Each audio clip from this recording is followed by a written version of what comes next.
ሰላም ጤና ይስጥልን ክቡራን ተመልካቾቻችንና አድማጮቻችን ዘውዱ መንግስቴ ነኝ ከዚህ ከአገር እንግሊዝ። አሁን የዘውዱ ሾው አጫጭር ዜናዎችን አቀርብላችኋለሁ፣ አብራችሁን ቆዩ። በቅድሚያም እርሶችን እንሆ። ፋኖ ታላላቅ ድሎችን ተጎናጸፈ፣ ለወጣቱ ሞት ፓስተሩ ተጠያቂ ነው ተባለ። ምክር ቤቱም 2.3 ትሪሊዮን ብር አጸደቀ። መኪና የሚወርስ ሕግ ሊወጣም እንደሆነ ተነገረ። ኢንተርናሽናል ዳኛው ታገደ። በመሬት መንቀጥቀጥም ሰዎች ሞቱ። አሁን ወደ ዝርዝሩ እንሄዳለን፣ አብራችን ቆዩ። የሰራዊቱ አባላት ከነሙሉ ትጥቃቸው ፋኖን ተቀላቀሉ።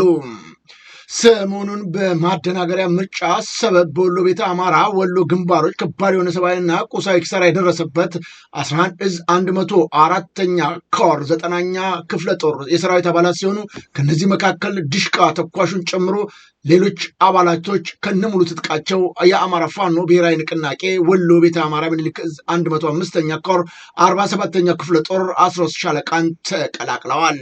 እነዚህ የሰራዊቱ አባላት የብልጽግናውን ስርዓት በመጸየፍ ከነሙሉ ትጥቃቸው በትላንትናው ዕለት ነው 13 ሻለቃን የተቀላቀሉ ሲሆን አባሎቹ ሲመጡም የምኒልክ ዕዝ 105ኛ ኮር አመራርና የክፍለ ጦሩ አመራሮች ደማቅ አቀባበል እንዳደረጉላቸው ከግንባር ያገኘነው መረጃ ያመላክታል። የመከላከያ አባላቹ ፋኖ እያደረገላቸው ያለውን እንክብካቤ በጣም እንዳስደሰታቸው ገልጸው አሁንም የብልጽግናን ወንበር ለማስጠበቅ ስትሉ ዳግም የማይገኝ ውድ ህይወታችሁን ሳትገብሩ ወደ የቀጠናችሁ ወደሚገኝ ፋኖ አደረጃጀት በመውጣት ተቀላቀሉ ሲሉ ላልወጡት የሰራዊቱ ጓዶቻቸውም ጥሪ አስተላልፈዋል። ፋኖ በአገዛዙ ሰራዊት ላይ መብረቃዊ ጥቃት ከመፈጸም ባለፈ በስቦ ማስከዳት ደማቅ ድል እየተቀዳጀ እንደሚገኝም የ105ኛ ኮር ህዝብ ግንኙነት መምሪያ መረጃውን ለዘውዱ ሾው ልኳል። ምስራቅ አርሲ መርቲ ወረዳ ኦርቶዶክሳውያን ላይ ከፍተኛ ስደትና ዘረፋ ተፈጸመ።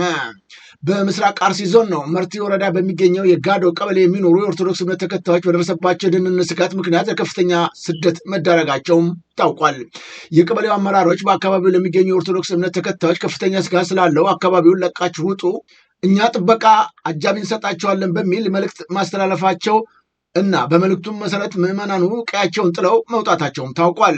ነዋሪዎቹ አካባቢውን ለቀው ቢወጡም አመራሮቹ በገቡት ቃል መሰረት ምንም አይነት የጸጥታ ጥበቃ ሳይደረግላቸው ከየት እንደመጡ ያልታወቁ ታጣቂዎች እንዳጋጠሟቸው ታውቋል። ታዲያ እነዚህ ነፍሰ ገዳይ ከፊታቸው የተጋፈጡ ሰላማዊ ሰዎች ሸሽተው ሲሄዱ ከፊት የተገኘው ንብረታቸው ግን ታጣቂዎች ሲሳይ ሆኗል። በዚህም ፍየሎች፣ በጎች ሳይጨመር በርካታ ከብቶቻቸውንም ዘርፎ መሰወራቸው ነው የተገለጠው። በአሁኑ ሰዓት በአካባቢው ለቆ የተሰደደው አብዛኛው ምዕመን ያለበት ሁኔታና አጠቃላይ ደህንነቱ በውል እንደማይታወቅ ለዘውዱ ሾው ሚዲያ ከስፍራው የላኩልን መረጃዎች ያመላክታሉ። ይህ ሁሉ እየሆነ ያለው ግን የክልሉና የፌዴራል መንግስት እንዲሁም አንዳንድ አባላቶች ጥቃቱና ሃይማኖት ተኮር አይደለም እያሉ ባሉበት ወቅት መሆኑ ታውቋል። በሌላም በኩል አርሲ እየተገደሉ ላሉ ኦርቶዶክሳውያን ወገኖቻችን ድምፅ ለመሆን ሰላማዊ ሰልፍ ለማድረግ በባህር ዳር ዩኒቨርሲቲ ዘንዘላማ ካምፓስ እንቅስቃሴ ቢደረግም የስልጣን አስጠባቂው ኃይል የፌዴራል ፖሊስ ሰልፉን ያገደና 10 ተማሪዎችንም አፍኖ መወሰዳቸውን ከአካባቢው ያገኘናቸው መረጃዎች ያመላክታሉ። የኦህዴድ ብልጽግና ፋሽስታዊ ዘረኛ አገዛዝ በአርሲው ለተጨፈጨፉ ፍትህ የጠየቁ ምዕመናንና መምህራን እንዲሁም ጋዜጠኞች እያሰረ ሲሆን በአንጻሩ በአርሲና ሐረር ለሚገኙ ጨፍጫፊዎችም በስውር ትጥቅና ስንቅ እያቀበለ ከመሆኑ ባሻገር ድርጊቱን የማደባበስ በቁስላችን ላይ እንጨት መስደድ ነው ሲሉ በተለይም የኢትዮጵያን ኦርቶዶክስ ተዋሕዶ እምነት ተከታዮች ምሬታቸውን እየገለጹ ነው የሚገኙት። ከጉዳዩ ጋር ምንም በሌለበት ሁኔታ ንጹሐንን እየገደሉ የሃይማኖት ተቋማቶችን እያፈረሱ እያቃጠሉ ባለበት በዚህ ሰዓት ይህ ተገቢ አይደለም ብለው ጥያቄ ያቀረቡ የሃይማኖት አባቶችና እንደዚሁም ምዕመናኖችን፣ ጋዜጠኞችን ጭምር እያፈሰ የሚያስረው የመንግስት አካል አሁንም ሀይ ሊባል ይገባዋል ተብሏል። ይህንን የማያደርግ ከሆነ አሁንም ቢሆን የኢትዮጵያን ኦርቶዶክስ ተዋሕዶ ቤተክርስቲያን ሲኖዶስ አስቸኳይ ውሳኔ በመወሰን ህዝቡን ሃይማኖቱንም ይሆን ቤተክርስቲያኖቹን እንዲጠብቅ አስቸኳይ መመሪያ ሊሰጥ ይገባዋል የሚል ጥሪ በማቅረብ ላይ ይገኛሉ። በአገርም በውጭም የሚገኙ ኢትዮጵያኖች ጥያቄ አሁን እየጠነከረ መምጣቱም ታውቋል። በምንም ጉዳይ ከዚህ በኋላ በአርሲ ላይና በኢትዮጵያን ኦርቶዶክስ ተዋሕዶ ቤተክርስቲያን ላይ የሚፈጸሙ ግፍና በደሎችን እያየን ዝም የምንልበት ጊዜ አብቅቷል። የህይወት መስዋዕትነት እስከሚያስከፍል ድረስ ትግላችንን አጠናክረን እንቀጥላለንም ብለዋል የእምነቱ ተከታዮች። ህዝባዊ የፖለቲካ ትግል ልንጀምር ነው አለ ስምረት። አቶ ጌታቸው ረዳ የሚመሩት የስምረት ፓርቲ በትግራይ ክልል የተደቀነውን የህልውና አደጋ ለመቀልበስ ከሌሎች የሰላም ኃይሎች ጋር የተቀናጀ ከባድ ህዝባዊ ፖለቲካ ትግል ለማካሄድ አዲስ አቅጣጫ መንደፉን ነው ያሳወቀው። ፓርቲው በክልሉ ያለውን የግዳጅ ምልመላ፣ አፈሳና ስደት ክልሉን ለከፋ የጦርነት ድባብ ዳርጎታልም ብሏል። ስልጣን በኃይል የያዘው አካል ወጣቶችን ወደ ሱዳን በማሸጋገር ለውክልና ጦርነት እየዳረገ ነው ሲልም የከሰሰው ፓርቲው በታህታይ አዲያቦ ገማሎ በተባሉ ቦታም ደርሷል ባለው የወጣቶች እልቂት ማዘኑንም ገልጿል።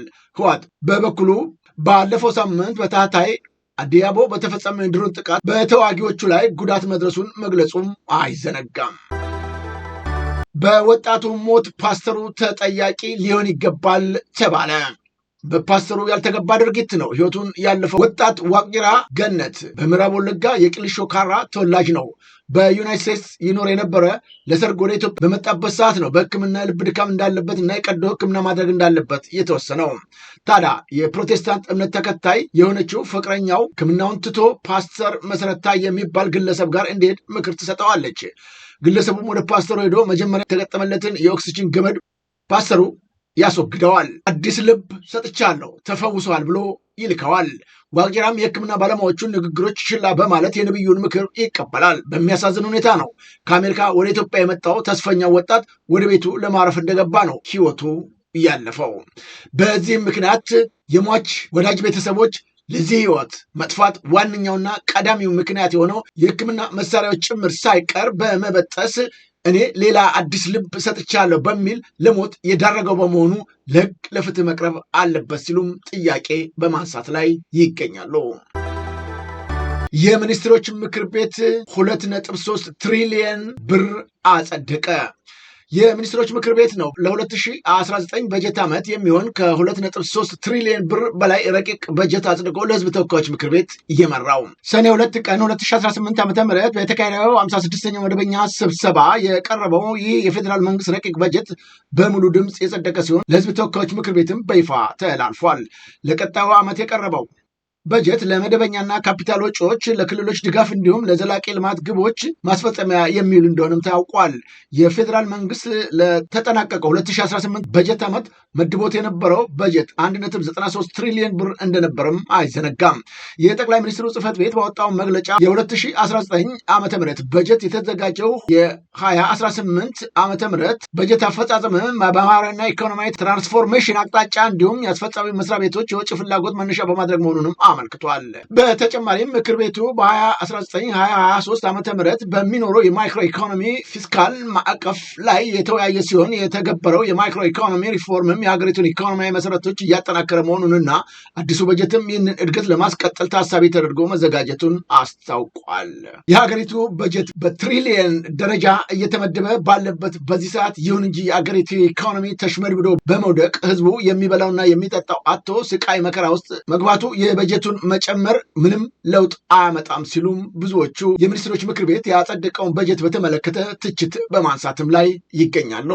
ዛሬም የሀገሪቱን ገንዘብ ለሀገርና ለህዝብ ይጠቅማል በሚሉ ጉዳዮች ላይ የሚውል ሳይሆን መሳሪያዎችን በመግዛት የራሱን ሀገር ዜጎች የሚጨፈጨፍ ስርዓተ መንግስት እስካልተወገደ ድረስ የኢኮኖሚው ሁኔታም ሆነ የሀገሪቱ ሁኔታ አደጋ ውስጥ እንዳለ ሊታወቅ ይገባል የሚሉ እነዚሁ አስተያየት ሰጪዎች ሀገራችን ካለችበት መቀመቅ ማውጣት የሚቻለው ይህ የብልጽግና ስርዓተ መንግስት ከሀገሪቱ ጫንቃ ላይ ሲወርድ ብቻም ነው ሲሉ በሚኒስትሮች ምክር ቤት የጸደቀውን በጀት አጣጥለውታል። መኪና የሚወረስበት አዋጅ ሊጸድቅ መሆኑም ተነገረ። የኮንትሮባንድ ዕቃ የጫኑ ተሽከርካሪዎች በቀጥታ ተወርሰው ለመንግስት ገቢ እንዲደረጉ የሚያዘውን አዲስ የጉምሩክ አዋጅ ማሻሻያ ረቂቅ በህዝብ ተወካዮች ምክር ቤት ይጸድቃል ተብሎም ይጠበቃል። ቀደም ሲል የነበረው 100 ሺህ ብር ቅጣት ወንጀሉን ባለማቆምና ኮንትሮባንዲስቶችንም ልዩ መደበቂያ የጥይት መከላከያ ገጠሙላቸውን የረቂቅ ተሽከርካሪዎች መጠቀሚያ መጀመራቸው አዲሱ ጥበቃ ማሻሻያ አስገዳጅ ሆኗል ነው የተባለው። በዚሁ መሰረት መደበቂያ የተገጠመለት ወይም ከገደብ በላይ ዕቃ የጫነ ማንኛውም ተሽከርካሪ የዕቃውን ዋጋ ከግምቱ ሳያስገባ በቀጥታ ይወረሳልም ተብሏል። ይሁንና ይህ አዋጅ ተሽከርካሪው ከመወረሱ በፊት ባለቤቱ ቀርቦ ማስረጃ በማቅረብ ራሱን የመከላከል መብት እንዳለውም ይደነግጋል። ምክር ቤቱ በሚያካሄደው 24ኛው መደበኛ ስብሰባ ረቂቅ አዋጁን ያጸድቃል ተብሎም ይጠበቃል።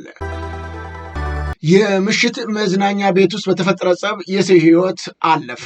ለጸቡ መንስኤ እንደሆነች የተጠረጠረችው አስተናጋጅን ጨምሮ 12 ግለሰቦች በቁጥጥር ስር መዋላቸውም ታውቋል። ግንቦት 30 2018 ዓ.ም በአቃቂ ቃሊቲ ክፍለ ከተማ ወረዳ 13 ቱሉ ድምቱ አካባቢ በሚገኘው ሆሊስት ሆቴል ውስጥ ነው ሲዝናኑ በነበሩ ሰዎች መካከል በተፈጠረ ጸብ አቡሽ ባዩ የተባለ ግለሰብ በሽጉጥ ተመቶ ሕይወቱ አልፏል ሲል ፖሊስ ገልጧል። ፖሊስ ከወንጀሉ ጋር በተያያዘ 12 ሰዎችን በቁጥጥር ስር አውሎ ምርመራ አጠናክሮ መቀጠሉን ገልጿል። በጸቡ ተሳትፎ የነበረው አንድ ግለሰብ ከገዳዮቹ ጋር አብሮ ሲዝናና የነበረ ሌላ ተጠርጣሪ እንዲሁም ለጸቡ መንስኤ እንደሆነች የተጠረጠረች አንድ ሴት አስተናጋጅ ከተያዙት መካከል እንደሚገኙበትም ፖሊስ አሳውቋል። በግለሰቦች መካከል በተፈጠረ አለመግባባት በሰዎች በንብረት ላይ ጉዳት መድረሱንና ገዳዮችም ሟችን ታጥቆት የነበረውን ሽጉጥ ቀምቶ እንደገደለው አመላካች ማስረጃዎች ማግኘቱን ፖሊስ ገልጾ ወደፊት ምርመራ ውጤት ይፋ እንደሚያደርግም አሳውቋል። ከዚህ የወንጀል ድርጊት ጋር በተያያዘ በማህበራዊ ሚዲያ የተዛባና የከተማችንን አሁናዊ የጸጥታ ሁኔታ የማይገልጽ መረጃ እየተሰራጨ እንደሆነ እና ማህበራዊ ሚዲያውን በመጠቀም ስጋት ለመፍጠር የሚደረጉ አላስፈላጊ ድርጊቶችን ለመክታት ህብረተሰቡ እውነተኛው መረጃ ከትክክለኛ መረጃ ምንጭ የመቀበል ልምድ ሊያዳብር እንደሚገባም የገለጸው የአዲስ አበባ ፖሊስ ዋና ጠቅላይ መምሪያ የሐሰተኞቹን አሉባልታ በማክሸፍ በኩል ሁሉም የድርሻው እንዲወጣ መልእክቱንም አስተላልፏል። አሁን ወደ ውጭ ዜናዎች እናመራለን። የአሜሪካ ወታደራዊ ሄሊኮፕተር በሆርሙዝ ባህረ ሰላጤ አቅራቢያ መከስከሱ ተሰማ። በትላንትናው ዕለት ነው። ሁለት ወታደሮችን ይዛ የነበረች የአሜሪካ አፓቺ ጦር ሄሊኮፕተር በስትራቴጂካዊቷ የሆርሙዝ ባህረ ሰላጤ አቅራቢያ መከስከሷን ኒውዮርክ ታይምስ የውስጥ ምንጮችን ጠቅሶ ዘግቧል። በሄሊኮፕተሯ ላይ የነበሩት ሁለቱም ወታደሮች በተደረገላቸው የነፍስ አድን ጥረት ተርፈዋል ነው የተባለው። የአደጋው መንስኤ እስካሁን በውል ያልታወቀ ሲሆን በቴክኒክ ብልሽት ወይም በኢራን የላውንቸር ጥቃት ምክንያት ሊሆን እንደሚችልም ተገምቷል። የአሜሪካ መንግስት ስለ ሁኔታው በይፋ የሰጠው መግለጫ የሌለ ሲሆን ይህን የባህር መስመር በኢራን በምዕራባውያን መካከል ከፍተኛ ወታደራዊ ውጥረት የሚታይበት ቀጠና መሆኑ ክስተቱ ላይ ስጋት ፈጥሯል ነው የተባለው። በዓለም ዋንጫ ታሪክ የመጀመሪያው ሶማሌ ዳኛ ለመሆን የታጨው ኡመር አርታን ወደ አሜሪካ እንዳይገባ ተከለከለ።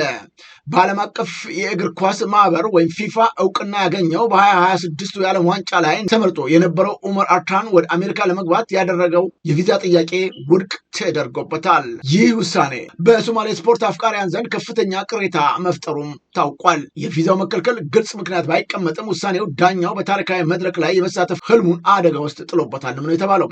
ፊፋ እና የሶማሌ የእግር ኳስ ፌዴሬሽን ጉዳዩን ለማስቀየር ዲፕሎማሲያዊ ጥረት እያደረጉ ቢሆንም ጥብቅ የሆነው የአሜሪካ ቪዛ ፖሊሲ ትልቅ ማነቆ እንደሆነም ታውቋል። በአፍሪካ ዋንጫ ላይ ድንቅ ብቃቱን ያሳየው አርታ ይህንን እገዳ ካልተነሳለት ታላቁ የስፖርት መድረክ ያጣልም ሲል ቢቢሲ ዘግቦታል። በፊሊፒንስ በደረሰ አስፈሪ የመሬት መንቀጥቀጥ ቢያንስ 37 ሰዎች መሞታቸው ተነገረ። የሀገሪቱ የአደጋ ስጋት አመራር ምክር ቤት እንዳሳወቀው በአደጋው ሳቢያ 479 ሰዎች ሲጎዱ 4 ሰዎች ደግሞ የደረሱበት አልታወቀም ብሏል። የመሬት መንቀጥቀጡ በሶክሳርጋን እና በዳቮ ክልሎች ከፍተኛ ጉዳት ያደረሰ ሲሆን ከ88 ሺህ በላይ ሰዎች ተጎጂ መሆናቸውንም ገልጧል። ከነዚህ ውስጥ ወደ 20 ሺህ የሚጠጉ በጊዜ መጠለያዎች ውስጥ እንደሚገኙ ያሳወቀው የመንግስት አካል የሱናሚ ማስጠንቀቂያ ተሰጥቶ የነበረ ቢሆንም በኋላ ላይ ተነስቷል ነው የተባለው። በትላንትና ዕለት በተከሰተው በዚህ መሬት መንቀጥቀጥ በአካባቢው 127 ተቋማትና በርካታ የመኖሪያ ቤቶች የወደሙ ሲሆን በሚሊዮን ዶላር የሚገመን ንብረትም ወድሟል። በ182 ከተሞች ትምህርት የተቋረጠ ሲሆን የጄኔራል ሳንቶስ ዓለም አቀፍ አውሮፕላን ማረፊያም ተዘግቷል። በመጨረሻም እስራኤል በኢራን ላይ ዘመቻ ከጀመረች ብቻዋን ትቀራለች ያሉ ዶናልድ ትራምፕ። የአሜሪካው ፕሬዝዳንት ዶናልድ ትራምፕ የእስራኤልን ጠቅላይ ሚኒስትር ቤንጃሚን ኔታንያሁ በኢራን ላይ ሰፊ ወታደራዊ እርምጃ እንዳይወስዱ በዛቻም አስጠንቅቀዋቸዋል። ትራምፕ ለኔታንያሁ ቢቢ ተጠንቀቅ አሊያ በቅርቡ ብቸኛ ትሆናለህ ማለታቸውን በመግለጽ ሁለቱ ሀገራት ልዩነታቸውን በውይይት እንዲፈቱም ጥሪ አቅርበዋል። የፕሬዝዳንቱ አስተያየት አሜሪካ ለዲፕሎማሲያዊ መፍትሄ ቅድሚያ መስጠቷን እያሳየ ሲሆን እስራኤል በበኩሏ በኢራን ላይ ልትወስድ ያሰበችው የአጸፋ እርምጃ በትራምፕ ጥያቄ ብታቆምም በሊባኖስ ላይ ግን ጥቃቷን እንደማትቀጥል አሳውቃለች። ክቡራን ተመልካቾቻችንና አድማጮቻችን ለአሁኑ ያቀረብኩላችሁ የዘውዱ ሾው አጫጭር ዜናዎች እነዚህን ይመስሉ ነበረ። በቀጣይ ዝግጅታችን እስከምንገናኝ የዘውዱ ሾው ሚዲያን ሼር፣ ላይክ እና ሰብስክራይብ በማድረግ ወዳጅ ቤተሰቦቻችን እንድትሆኑ ከወዲሁ በማክበር እንጋብዛለን። ከዜናዎቹ ጋር አብሬያችሁ የነበርኩትን የዘውዱ መንግስት የነበርኩ ጤና ይስጥልኝ።